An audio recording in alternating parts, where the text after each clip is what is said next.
Bonjour à tous, donc je vais vous présenter une API GraphQL du hype à la prod. Alors d'ailleurs, pourquoi ce sujet? Je vous ai mis des exemples de tweets parce que en fait, j'ai découvert GraphQL notamment là-dessus sur Twitter, à force de voir des gens qui en parlaient et qui disaient que en fait, ça allait carrément remplacer REST. Ok, bon, il faut quand même que j'essaye ce truc, ça a l'air cool. Pour une petite info sur moi, du coup, je travaille à Joli Code pour une petite startup qui s'appelle Cap Collectif.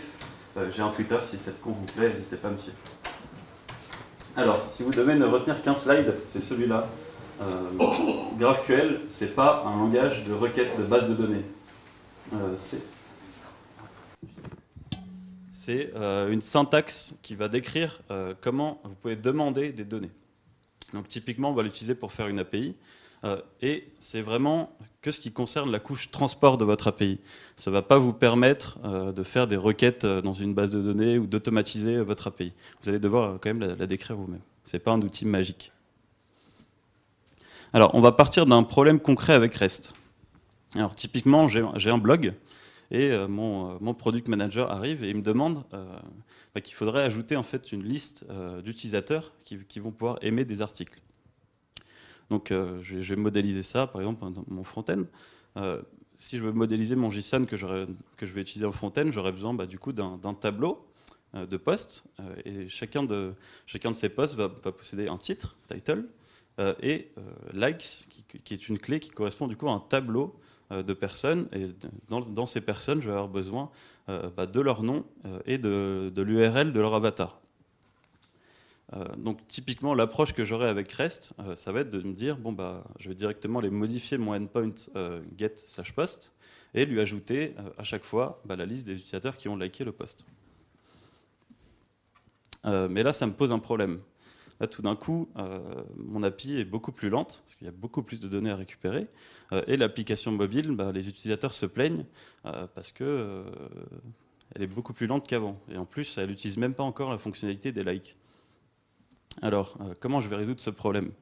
Je vais commencer par créer un nouvel endpoint, post/id /likes, et supprimer les likes de l'endpoint post. Mais, nouveau problème, je vais complexifier mon code niveau front-end, ce qui va devoir faire une requête en plus par article. Et deuxième problème, c'est que du coup, l'apparition de la liste des likes, elle n'est pas instantanée. Alors, on va pouvoir opter pour une deuxième solution. Par exemple, créer un endpoint post with like. Et du coup, j'utiliserai cet endpoint uniquement sur desktop et je garderai l'endpoint post sur mobile. Là, ça pose également un problème, c'est que je commence déjà à avoir deux endpoints pour mes deux applications différentes. Sur du long terme, ça ne va pas être scalable. Je ne vais pas me retrouver avec un endpoint post with like, without bidule et with chouette. Ça va être impossible à maintenir. La troisième solution, c'est ce que recommande Google, c'est d'ajouter une option field. Et dans cette option, vous allez passer la liste des champs qui vous intéressent à l'intérieur.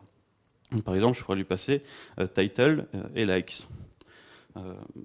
Ça complexifie l'implémentation de l'API.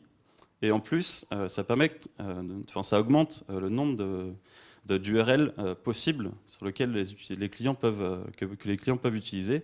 Et du coup, si vous utilisez beaucoup un cache de type réseau, vous aurez beaucoup plus de mises qu'avant. Parce que les utilisateurs, ils vont pouvoir mettre les champs dans l'ordre qu'ils veulent, etc.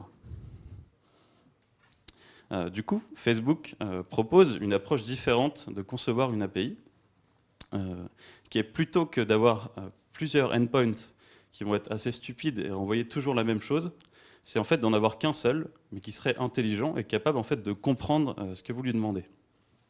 Et ensuite, une fois qu'il a compris ce que vous lui demandez, il va vous formater les données de la façon dont vous souhaitez. Donc, cette techno s'appelle GraphQL. Elle est utilisée depuis plus de 4 ans en production par Facebook. Et c'est un concept qui en fait a beaucoup évolué depuis son apparition chez Facebook et qui a été récemment ouvert au public et open sourcé. Alors, schématiquement, voici ce que ça donne. Quand j'utilise REST, imaginons que je vais récupérer à la fois une pizza, du linge et une douzaine d'œufs. Avec REST, je vais appeler ma laverie et je vais lui demander mon linge propre. Je vais appeler ma pizzeria et je vais lui demander une margarita. Et je vais appeler mon épicerie et je vais lui demander une douzaine d'œufs. Avec GraphQL, ce qui va se passer, c'est que je vais faire qu'un seul appel, mais dans cet appel, je vais dire, bah tiens, donne-moi mon linge propre, une margarita et une douzaine d'œufs. Donc, en quelque sorte, on peut dire que GraphQL, c'est un langage pour parler à un assistant virtuel. En fait, c'est quelque chose qui va vous simplifier la vie. Et cet assistant, il a quelques caractéristiques. La première, c'est qu'il permet au client de préciser les données dont il a besoin. Hein, c'est vous qui lui dites vraiment qu'est-ce que vous voulez. Il va vous faciliter l'agrégation des données. C'est-à-dire que là, je lui demande une pizza, hop, et je vais pouvoir lui dire, bah, tiens, à l'intérieur, je veux également savoir la liste des ingrédients. Et à l'intérieur de chaque ingrédient, je veux savoir la liste de ses fournisseurs. Il va vous faciliter cette agrégation de données. Alors qu'en reste, vous alliez devoir faire plusieurs requêtes à des endpoints pour récupérer ça. Avec GraphQL, vous allez pouvoir faire tout ça en une seule requête. Et en plus, il utilise un système de type, ce qui va vous permettre de savoir à l'avance est-ce que vous allez requêter sur une chaîne de caractères, enfin obtenir une chaîne de caractères, obtenir un entier, obtenir un objet, obtenir un tableau. Alors concrètement, une requête à GraphQL, ça ressemble à ça. Ça commence par un mot-clé query, ensuite on ouvre des accolades, et ensuite à l'intérieur, c'est comme si on demandait du JSON, mais en gardant que la partie des clés. Regardez. Dans cet exemple, qu'est-ce que je fais? Je demande poste avec un S, et du coup, c'est en fait une liste, enfin un tableau de postes. À l'intérieur, je vais lui dire, bah, parmi mes postes, je veux récupérer uniquement le titre. Parmi ces postes, je veux également récupérer un tableau de likes. Et parmi les gens qui ont liké, je veux récupérer uniquement leur nom et leur avatar. Et si j'envoie ça comme requête à mon endpoint GraphQL, ben, il va me retourner le JSON qu'on a vu précédemment. Donc une clé post, un tableau, et à l'intérieur title, like, etc. Donc en fait, la façon dans laquelle on demande les données va être la façon dont on va les recevoir. Alors, pour complexifier un peu le tout, on peut rajouter pour chaque champ des arguments. Donc par exemple, si je préfère ne pas récupérer toute la liste des articles, mais uniquement un article spécifique, ou le premier, ben, je vais pouvoir rajouter un argument, disons ID, et demander uniquement le premier. J'ai mis l'exemple qui serait plutôt utilisé par exemple en JavaScript à droite, où vous allez laisser une variable ID. Donc ce système d'arguments, ça vous permet d'affiner vos requêtes, de filtrer, de trier, de paginer, etc. Toute la complexification des API. Et pour info, on peut également ajouter un nom à chacune des queries qu'on fait. Donc c'est le petit mot après query. Et ça va être pratique côté back-end si vous voulez voir combien de fois la requête est faite, etc. Faire de l'analytics. Alors, une petite démo. Si j'ai Internet, oui. Alors. Donc ça, c'est GraphQL. C'est un IDE qui permet de tester GraphQL. Hop, alors je vais faire une query du coup. À l'intérieur, je vais lui demander les consultations. Donc, alors, je vais faire cette requête sur un site qui s'appelle Parlement et Citoyens, qui permet de coécrire la loi avec les citoyens pour les parlementaires. Donc c'est un site qui en fait permet aux parlementaires de consulter. Du coup, il y a un objet consultation et dire bah tiens, récupère-moi la liste des consultations et leur ID. Hop, c'est fait. Et à l'intérieur de ces consultations, je veux récupérer les contributions. Donc ce qui est agréable, c'est qu'on a de l'autocomplete côté client pour tester notre API.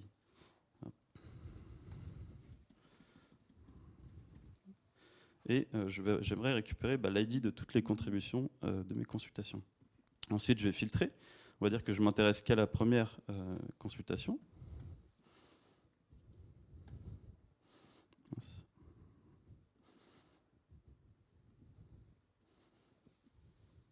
Voilà, là cette fois-ci, il m'a envoyé que la première. Et je lui ai demandé un champ supplémentaire, par exemple le corps, pardon. Et voilà, là ma requête m'a renvoyé toutes les contributions faites sur la consultation numéro 1. Donc, par exemple, on a la loi n'exprime pas la volonté générale, car les parlementaires chargés de la voter ne reflètent pas la société française, etc. Alors, pensez en termes de graphe. Alors, une implémentation GraphQL, elle est organisée autour d'un schéma. Ce schéma, il a des types racines. Donc le type query qui va vous permettre la lecture, celui qu'on va voir dans cette conférence. que je vous ai déjà un petit peu montré, le type mutation qui correspond à l'écriture, et le type subscription qui correspond aux événements côté serveur. Et en plus, ce schéma est totalement requêtable. Vous allez pouvoir faire ce qu'on appelle une query d'introspection et récupérer l'intégralité de ce schéma. C'est ce qui nous a permis d'avoir de l'autocomplete dans l'IDE qu'on vient d'utiliser. Alors, le langage de modélisation ressemble à ça. C'est un schéma qui vous permet de décrire votre schéma avant de l'implémenter, par exemple. Si je reprends l'exemple qu'on a fait tout à l'heure, je vais décrire mes utilisateurs et mes posts et dire, bah, tiens, ils ont un nom, un avatar qui correspondent à des chaînes de caractères. Et mon post, il a un tableau de like qui correspond à un tableau une clé like pardon, qui correspond à un tableau d'utilisateur. Ensuite, je vais définir les champs qui sont demandables directement via GraphQL. Donc ça correspond au type query. Du coup, je dis, je peux faire une requête sur le champ post. Et à ce champ post, je peux lui passer un ID éventuel. Sinon, tu renvoies la liste de tous les posts. Donc ça, c'est la description.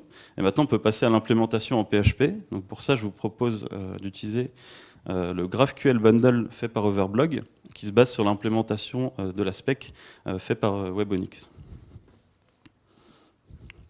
Alors, là, on va implémenter en YAML notre schéma. Donc ça correspond en fait prendre la syntaxe qu'on a fait tout à l'heure de GraphQL Schema Language et la traduire en YAML. Et en plus de ça, j'ajoute une clé resolve sur mon champ post. Et cette clé-là va nous permettre plus tard d'expliquer à GraphQL comment récupérer ces données. Même chose pour user et pour post. Alors, l'implémentation concrète de nos résolveurs. Qu'est-ce qui se passe? On a un resolver, c'est une fonction qui va permettre de résoudre un champ GraphQL. C'est-à-dire que dès que dans votre requête, dans votre query, vous allez avoir le champ post, GraphQL va lui associer une fonction qui va retourner les résultats de ce champ. Donc ici, j'ai défini une fonction get qui prend un objet argument qui correspond aux arguments qu'a envoyé le client pour ce champ-là. Donc on se rappelle qu'on avait bien un argument ID facultatif. Et du coup, l'implémentation de ma fonction, elle doit retourner la liste des posts. Et du coup, à l'intérieur, ce que je fais, c'est que je récupère mon repository. Et s'il y a un ID, je retourne un tableau avec uniquement le post de l'ID correspondant. Si je n'ai pas d'ID, je retourne la liste de tous mes posts. Je viens d'implémenter mon premier résolveur. Mon deuxième, c'est mon résolveur qui me permet, à partir d'un article, de lui associer ses likes, les gens qui ont aimé. Du coup, en fait, c'est une fonction getLikes qui va recevoir un post en argument et on va chercher dans le repository des utilisateurs et on va retourner tous les utilisateurs qui ont aimé ce post-là. Dernière chose à faire, j'ai défini mes résolveurs, j'ai fait mon schéma, il ne reste plus qu'à faire la liaison, c'est-à-dire dire à GraphQL, tiens, quand le champ post est utilisé, tu vas utiliser la méthode get, et quand le champ post-like est utilisé, tu vas m'appeler la méthode getLikes sur la classe postResolver. Et voilà, c'était aussi rapide que ça, mon API fonctionne déjà. Alors, petite question, c'est, on n'a pas défini de resolver pour les champs name, avatar ou title. Pourquoi? Parce que c'est des champs qui en fait ont le même nom dans leur implémentation de PHP. Donc on parle plutôt de résolveurs triviaux, c'est-à-dire que le bundle va en fait pouvoir directement utiliser le composant Property Access de Symfony pour vous éviter de devoir définir un résolveur sur chaque champ si au final c'est juste pour faire un appel à un getter. Alors, est-ce qu'on est prêt à mettre en prod GraphQL? Pas vraiment. On va faire un petit rappel sur le cache. Il y a 3 types de cache. Le premier, c'est le cache côté client. Donc c'est celui qui va permettre à votre navigateur d'éviter de refaire un appel à votre API, par exemple, via une date d'expiration. Vous avez le cache réseau. Alors ce cache réseau, c'est celui qui va intercepter les requêtes faites à votre serveur applicatif et qui va essayer d'éviter de taper dessus, en fait, pour dire. C'est par exemple des outils comme Varnish. Et vous avez également le cache applicatif. Donc ce cache-là, c'est celui qui va être en fait interne à votre application. Par exemple, essayer de stocker le résultat d'une requête dans Redis pour éviter de la refaire à chaque fois. Alors GraphQL et le cache. Déjà la première chose, c'est qu'on peut plus ou moins dire adieu à Varnish. Parce que en fait, une requête GraphQL, Elle se fait toujours sur la même URL. Et ce qui change, c'est le corps de la requête que vous faites. Et du coup, vous allez pouvoir taper la même URL et en fait demander des données différentes. Et vous pouvez avoir plusieurs corps de fonctions différents et qui vont au final, parce qu'ils ne sont pas dans le même ordre, demander la même chose. Du coup, le cache réseau devient vraiment difficilement applicable. Ce que recommande Facebook, c'est plutôt d'opter pour un cache de type applicatif. Donc, pour ça, on peut utiliser un utilitaire qui s'appelle DataLoader et qui va vous permettre de résoudre quelques problématiques pour vous faciliter la vie dans le cache applicatif. Donc tout à l'heure, j'avais récupéré une liste des posts, et ensuite pour chacun de ces posts, ça appelait getName, enfin ça faisait une requête pour récupérer le nom du post, ou ça faisait une requête pour récupérer l'avatar de l'utilisateur. On sait bien qu'en général, faire 5 requêtes, c'est plus long que de faire une requête qui va récupérer pour les 5 directement. DataLoader va vous permettre ça, c'est de faire du traitement par lot. C'est-à-dire qu'elle va référencer par exemple 4 appels à votre résolveur getName ou getAvatar, et ensuite, une fois que ces appels ont été faits, elle va effectuer vraiment la requête et aller rechercher les 5 résultats d'un coup. Ça va vous permettre déjà d'optimiser d'une première manière. Et ensuite, le cache. C'est-à-dire que, imaginez qu'un utilisateur ait liké plusieurs de mes articles. C'est inutile d'aller chercher plusieurs fois son nom ou plusieurs fois son avatar. Donc une fois que l'ID d'utilisateur est enregistré, si mon DataLoader voit que j'ai déjà la valeur de son nom ou de son avatar, il ne va pas aller la chercher plusieurs fois, il l'a déjà. Donc le cache se fait par ID là-dessus. Donc tout ça, c'est déjà un très bon outil pour vous aider à optimiser votre API GraphQL. GraphQL pour les développeurs front-end, c'est une grosse simplification de la vie. Ça va vous permettre de définir les dépendances de vos composants, par exemple React, à l'intérieur d'eux-mêmes. C'est-à-dire que si vous avez un composant qui correspond à, on va dire, l'avatar de l'utilisateur, quelle est la donnée dont il a besoin? C'est uniquement l'URL de son avatar. Le composant qui est son parent, il va afficher son avatar, mais il a besoin, lui, uniquement du titre. Okay, du coup, il va dire comme dépendance, moi j'ai besoin du nom de l'utilisateur. Du coup, il va dire, moi j'ai besoin du nom de l'utilisateur.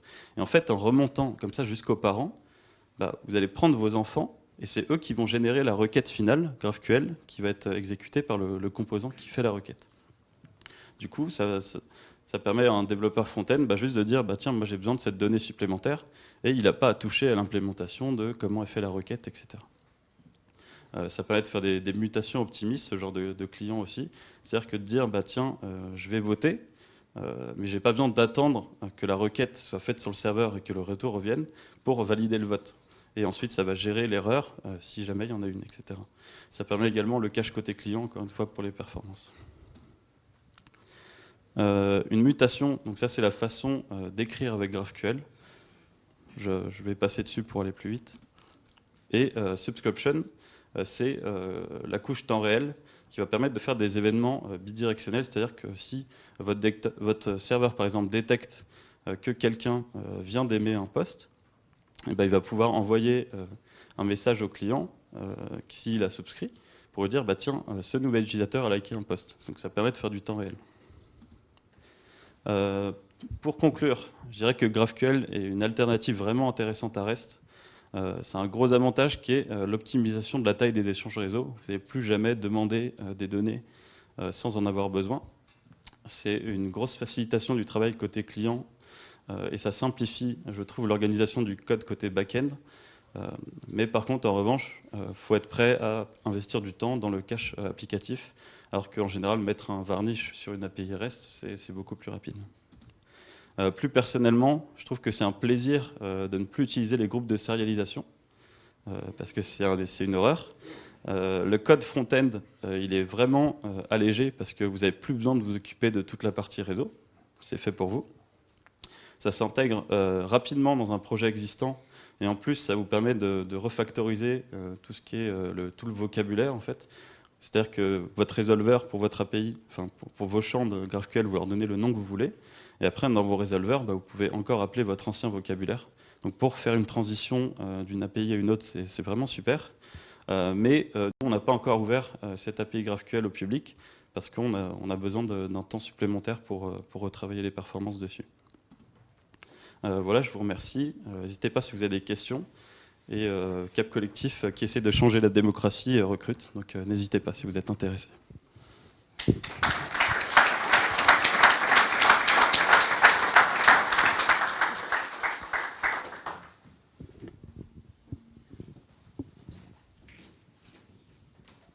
Est-ce qu'on a des questions?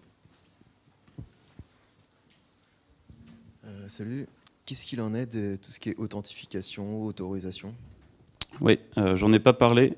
En fait, ça change strictement rien. C'est que enfin, actuellement, nous, on s'authentifie encore sur du REST. On récupère un JWT token. Et après, en fait, tu vas apporter ce token chaque fois que tu fais appel à ton API. Et du coup, ton back-end sait à quel utilisateur tu corresponds. Donc en fait, c'est totalement indépendant de l'authentification. Oui. Pour rebondir là-dessus, justement, si par exemple il y a un utilisateur qui peut récupérer l'avatar mais pas le nom, enfin des choses comme ça, est-ce qu'il y a des choses qui sont directement gérées dans le bundle ou faut le faire à la main? Non, c'est géré par le bundle. Ils viennent d'ajouter, on a vu la clé Resolve qu'on ajoutait dans le schéma. Ils ont rajouté une clé publique. Et dans cette clé, vous allez pouvoir dire, tiens, le champ il est accessible que si l'utilisateur est connecté. Ou alors, mettez le code que vous voulez à l'intérieur. Donc, une question au fond. Oui. Est-ce qu'il existe déjà, côté PHP, des outils qui permettent d'éviter des requêtes trop gourmandes? Parce que le graphe, on peut du coup le requêter en disant donne-moi toutes les lois depuis la création du monde avec tous les commentaires de tout le monde et leur vie entière.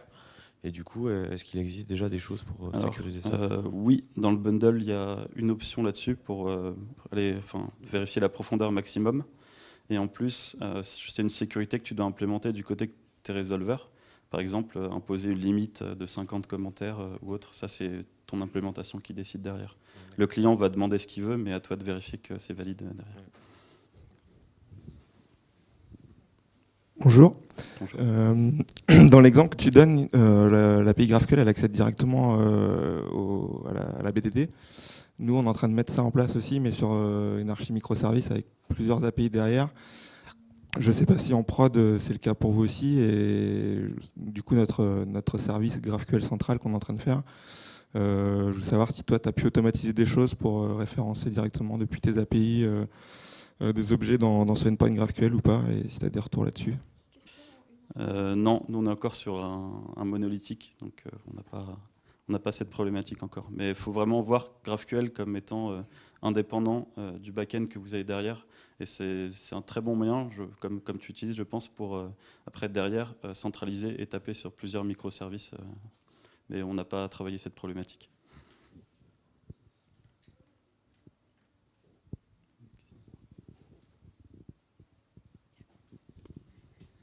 Bonjour, je voulais savoir si le type racine schéma de GraphQL suffit pour générer la documentation autour de l'API. En fait, je dirais que c'est auto-documenté, vu que quand tu requêtes le schéma, tu peux voir tout ce qui est à l'intérieur. Et du coup, après, par exemple, l'IDE que j'ai montré rapidement, GraphQL, va générer une documentation. Et au niveau de chacun de tes champs, tu peux ajouter une clé description et dire à quoi il correspond. Je pense typiquement aux droits qui ont été accordés pour accéder à tel ou tel champ. Est-ce que ça, c'est pas géré nativement par le type schéma, du coup? C'est pas dans le type schéma, ça va être après à l'intérieur de la définition de tes types. Tu vas dire pour chaque type, est-ce que c'est possible d'accéder ou pas à tel champ ou pas. Merci.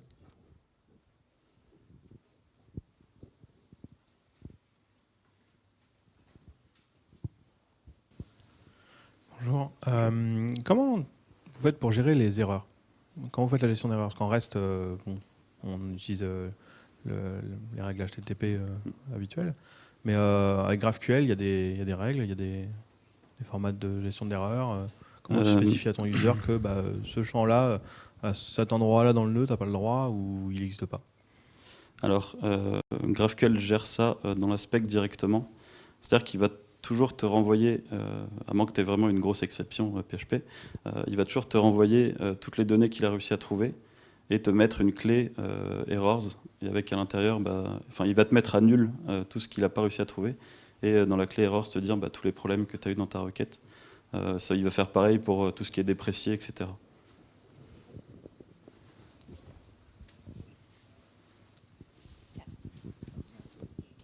Bonjour. Bonjour. Alors ma question c'est, on a vu des requêtes, mais est-ce qu'on peut écrire ou c'est hors scope? Oui. Alors je voulais passer ça pour laisser plus de temps aux questions. Mais voilà l'exemple d'une mutation. Donc c'est un nouveau truc à la racine du schéma comme query. Et là j'ai mis un exemple, par exemple pour créer un nouveau poste ou mettre à jour un poste. Mais c'est tout à fait possible d'utiliser pour l'écriture aussi.